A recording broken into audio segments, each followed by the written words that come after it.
韩式设计师开的营地，终于不是一个白下下不锈钢的洗手台了，太漂亮了吧？对，重点是以前大部分是亮不锈钢就很突，而且它居然放了灯柱，这太贴心了，好有日本的氛围感。这个细节很棒，就要让这些人工的设施能够融入这个环境。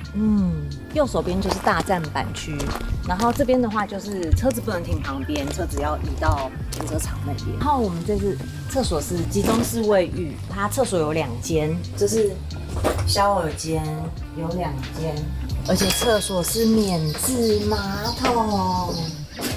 哇，这里有一个大萤火区耶，很美式。美国的国家公园啊，他们就是会围一个这样的区域。而且终于有你心心念念的吊挂珠。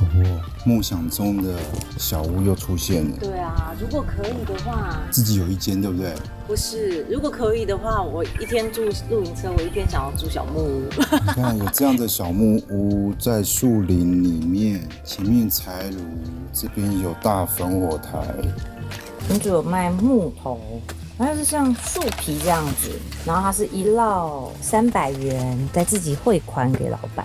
赞。我们今天的车路区，它是2帐的空间，但真的很美。